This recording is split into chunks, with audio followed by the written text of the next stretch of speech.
प्रिय भाई बहनों, आज की रोटी की हर सदस्य व्यक्तियों के लिए यीशु क्रिस्तांची मधुर नावाचे सप्रेम नमस्कार। आज की दिनांक 29 मार्च 2026 रविवार। प्रेम स्वतःचे शोधत नाही, प्रेम स्वतःचे शोधत नाही। पहिली कोरिंथियर 13 अध्याय 5 वचन।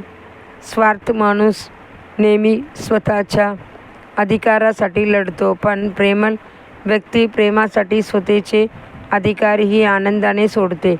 प्रेम कधीही स्वतःची इच्छा लादत नाही। जेव्हा प्रभूने अब्राहमाला बोलावले तेव्हा त्याने आपल्या देशाला, आपल्या लोकांना आणि आपल्या वडिलांची घराला सोडून दिले, कारण त्याला देवावर खोल प्रेम होते। उत्पत्ती 12 ते 1 वचन। प्रेमामुळे जो आज्ञाधारक झाला, प्रेमामुळे तो त्याग करण्यास तयार झाला। योना दानाच्या जीवनाचे विचार करा। तो सौल्यानंतर राजा होण्याची वारस होता, तरीही त्याने राजेपदाचे हक्क धरून ठेवला नाही। दावीदवरील प्रेमामुळे त्याने आपला जगा, शास्त्र, तलवार, धनुष्य आणि पट्टा त्याला दिला। 1 सामुएल 18 अध्याय वचन 4। हे असे प्रेम होते जे स्वतःची फायदा शोधत नाही। प्रेषित पौल स्वतःची आदर्श देत म्हणतो, मी सर्व बाबतीत सर्व लोकांना संतुष्ट करण्याची प्रयत्न करतो। माझा स्वतःचा फायदा शोधत नाही, तर अनेकांची फायदा शोधतो, जेणेकरून ते तारण पावतील। 1 कोरिंथियर 10 अध्याय 33 वचन। आणि पुन्हा तो म्हणतो, तुमच्या यादीतील प्रत्येकानं केवळ स्वतःची हिताकडेच पाहू नये, तर इतरांचे हिताकडेही पाहावे। तुमच्यात तीच वृत्ती असू द्या जी ख्रिस्त येशूमध्ये होती। फिलिप्पियर 2 अध्याय 4 आणि 5 वचन। जे आपल्यावर प्रेम करतात त्यांच्यावर प्रेम करणे सोपे आहे, जे आपल्याकडे दुर्लक्ष करतात त्यांच्यावर प्रेम करणे थोडे कठीण आहे, पण जे आपले शत्रू आहेत त्यांच्यावर प्रेम करणे हे दैवी स्वभाव आहे।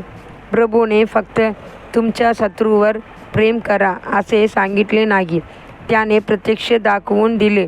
जेव्हा तो क्रूसावर खिळला गेला तेव्हा त्यांचे शत्रू यांची थट्टा करत होते, यांचा अपमान करत होते आणि त्याला मोठी वेदना देत होते, तरीही त्याने धीराने सहन केले आणि प्रार्थना केली, पिता, त्यांना क्षमा कर, कारण ते काय करीत आहेत हे त्यांना ठाऊक नाही। लूक 23 अध्याय 34 वचन।